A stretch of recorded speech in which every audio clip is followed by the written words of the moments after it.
So hello and welcome, आप सभी का स्वागत है ओरिजिनल टेक्टोनिक के एक और नए वीडियो के अंदर, जहाँ पे हम जानने वाले हैं डीबगर के बारे में। So let's get started.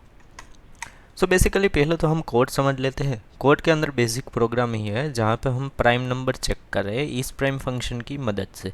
Basically prime number क्या है वो तो आपको पता ही होगा। बेसिक है कि जो भी नंबर खुद से डिविजिबल हो और सिर्फ 1 से डिविजिबल हो वो नंबर प्राइम नंबर होता है। तो यहाँ पे बेसिकली हमने एक कॉमन फंक्शन बनाया है जो कि चेक करता है इस प्राइम नंबर लेता है और रिटर्न ट्रू या फॉल्स करता है। अगर प्राइम होगा तो वो रिटर्न ट्रू करेगा, अगर प्राइम नहीं होगा तो वो रिटर्न फॉल्स करेगा। 0 and 1 by default prime number नहीं है, 2 से प्राइम नंबर्स की शुरुआत होती है। सो हम यहाँ पे देखते हैं बेसिकली पहले तो डीबगर कोड से कैसे हम लगा सकते हैं। तो सपोज़ मैंने यहाँ पे डीबगर कीवर्ड का यूज़ किया जो कि कीवर्ड हमें असाइंड है। तो वो ये डीबगर यहाँ पे अगर हम लगाएंगे और यहाँ पे अगर हम कोड देखें पहले तो रिफ़्रेश करेंगे, वैसे ही यहाँ पे कोड का एग्जीक्यूशन स्टॉप हो गया, ये डीबगर पॉज हो गया। तो यहाँ पे जैसे ही पॉज होगा तो आप यहाँ पे उस स्टेट पे वेरिएबल्स के अंदर क्या वैल्यूज़ है वो आप देख सकते हैं। जैसे कि यहाँ पे नंबर के अंदर 9 है और नंबर 2 के अंदर वैल्यू अनअवेलेबल है। तो ये कंसेप्ट है पूरा होस्टिंग का। अगर जैसे ही पहले तो नंबर 2 आपकी स्क्रिप्ट में आ जाएगा, आपके स्कोप के अंदर डिफाइन हो जाएगा, लेकिन वो बेसिकली क्या होगा कि वैल्यू अनअवेलेबल के साथ होगा। मतलब कि लेफ्ट हैंड साइड के ऑपरेशन सारे परफॉर्म हो गए, राइट हैंड साइड्स के नहीं हुआ है। तो अगर हम यहाँ पे क्लिक करके रिज्यूम स्क्रिप्ट कर सकते हैं या फिर नेक्स्ट स्टेटमेंट पे जा सकते हैं। नेक्स्ट स्टेटमेंट पे अगर जाएगा तो वो सिर्फ कंसोल पे जाएगा, लेकिन मैं सीधे ही रिज्यूम करूँगा तो वो नेक्स्ट डीबगर पॉइंट पे जाएगा, जो कि यहाँ पे इसके बाद कोई डीबगर पॉइंट नहीं है। तो वो डीबगर पॉज नहीं होगा और सारे कोड एग्जीक्यूट हो जाएगा, और कोड एग्जीक्यूट होते ही कंसोल के अंदर हमें देखने को मिलेगा नंबर 9 इज़ नॉट प्राइम और नंबर 11 इज़ अ प्राइम। तो ये तो बेसिक फर्स्ट वे हो गया कि हम कैसे यहाँ पे डीबगर लगा सकते हैं कोड के थ्रू। तो अभी के लिए हम कोड से डीबगर को रिमूव कर देते हैं और आई वांट कि मुझे यहाँ पे डीबगर लगाना है सोर्स से। सपोज इन द केस आपका कोड कहीं पे होस्ट है, ऑलरेडी कहीं पे डिप्लॉयड है और आपको सिर्फ सोर्स में जाके आपको डीबगर लगाना है और देखना है कि बग कहाँ पे आ रहा है। तो इंस्पेक्ट में जाके आप फाइल पे जाएंगे अपनी, और फाइल पे जाके यहाँ पे लेफ़्ट साइड में जो भी नंबर दिख रहा है वहाँ पे आप डीबगर ऐड कर सकते हैं इस तरीके से। तो कुछ इस वे में आप डीबगर ऐड कर सकते हैं। तो हमने इस प्राइम फंक्शन पे पूरे पे डीबगर ऐड कर दिया और हम देखेंगे कि ये नंबर 9 के लिए कैसे एग्जीक्यूट हो रहा है। तो यहाँ पे अगर मैं रिफ़्रेश करूँगा तो ये फर्स्ट लाइन पे आ गया। नंबर के अंदर 9 स्टोर है लोकल स्कोप के अंदर इस फंक्शन के लिए। अगर यहाँ से हम देखें तो पहले तो ये स्क्रिप्ट का स्कोप है, मतलब ये वाला स्कोप, इसके अंदर नंबर के अंदर 9 है और वो फंक्शन कॉल कर रहा है इस प्राइम, यानी कि ये स्क्रिप्ट के अंदर एक और लोकल स्कोप कॉल हुआ। ये लोकल स्कोप पहले एग्जीक्यूट होगा। तो ये लोकल स्कोप में इस प्राइम में नम वैल्यू के लिए 9 असाइन हुआ है। यहाँ पे पहले तो कंडीशन चेक होगी 9 less than equal to 1, no. तो क्या होगा, आगे की लाइन पे जाएगा, फिर आई डिफाइन होगा। डिफाइन हुआ है, वैल्यू असाइन नहीं हुई है।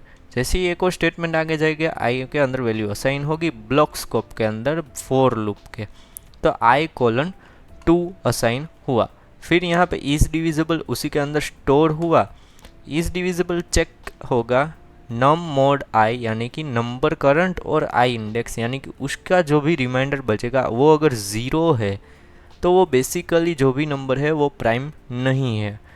जिसका भी रिमाइंडर मिल गया यानी कि वो डिविजिबल है, तो वो प्राइम नंबर नहीं होगा। तो ये 1 बाय 1 चेक होगा। पहले 2 के साथ चेक हुआ, वो नहीं हुआ। आई प्लस प्लस हुआ, नंबर के अंदर 3 आया, 9 डिविजिबल है 3 से, यानी कि रिमाइंडर मिला, यानी कि इस डिविजिबल ट्रू होगा। तो यहाँ पे इस डिविजिबल ट्रू है और आई के अंदर 3 है।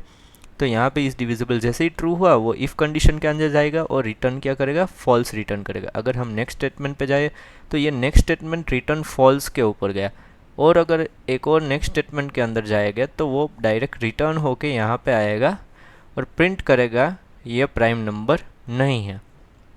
और अगर हम आगे जाए वापस, अभी सेकंड स्टेटमेंट यानी नंबर 2 के लिए एग्जीक्यूट होगा नंबर 2 11, लेकिन उससे पहले अगर हम कंसोल देखेंगे तो यहाँ पे कंसोल में the number 9 is not a prime number देखने को मिलेगा। फिर अगर यहाँ पे अगर हम देखें अभी 11 के लिए एग्जीक्यूट होगा। नंबर 2 के अंदर अभी जो वैल्यू अनअवेलेबल था वहाँ पे अब 11 असाइन हो गया और ये इस प्राइम कॉल हुआ जैसे ही, तो यहाँ पर नंबर के अंदर 11 असाइन हो गया, 11 लेस देन इक्वल टू 1 नहीं है तो रिटर्न फॉल्स होगा। फिर अगर हम यहाँ पे देखें आई के अंदर 2 असाइन हुआ, फिर अगर 1 बाय 1 सेम वे के अंदर इज डिविजिबल यहाँ पे फॉल्स है तो वो रिटर्न नहीं होगा। फिर यहाँ पे आगे और चेक करते जाए, फिर यहाँ पे फॉल्स हुआ, आई के अंदर 3 आया, 3 अगर हम डिवाइड करेंगे 11 को तो वो 0 नहीं होगा उसका रिमाइंडर, तो ये इज डिविजिबल फॉल्स ही रहेगा। तो यहाँ पे अगर जल्दी से हम 10 तक जाएंगे, जैसे कि हमें पता ही है कि इज डिविजिबल यहाँ पर फॉल्स ही है मोस्ट ऑफ केसेस के अंदर, तो फॉल्स फॉल्स करके 1 बाय 1 आप यहाँ पे वैल्यू अपडेट हो रही है वो भी देख सकते हैं। तो जैसे ही यहाँ पे इज डिविजिबल कहीं पे भी उसको ट्रू नहीं मिला, यानी कि इज डिविजिबल कहीं पर भी ट्रू नहीं हुआ, 10 मोड कहीं पे भी ट्रू नहीं हुआ, तो यहाँ पे क्या होगा, बेसिकली रिटर्न हो जाएगा ट्रू, मतलब कि वो बेसिकली नंबर प्राइम है, तो ये the number 11 is prime. I hope आपको ये डीबगर का कंसेप्ट समझ में आएगा। डीबगर का कंसेप्ट आप कब यूज़ कर सकते हैं, जब भी आपका कोड में कुछ भी डिबग करना है, यानी कि लूप्स के अंदर वैल्यू कैसे आ रही है। और इनिशियली तो आई रिकमेंड कि आप डिबगर का यूज़ करें और अपने प्रोग्राम्स को समझें, ताकि आपको वेरिएबल्स के अंदर कैसे वैल्यू असाइन होती है वो सब समझ में आए। सो आई होप आपको ये वीडियो पसंद आएगा, पसंद आया हो तो लाइक शेयर एंड सब्सक्राइब ज़रूर कीजिएगा। Thank you guys for watching, bye bye, signing of.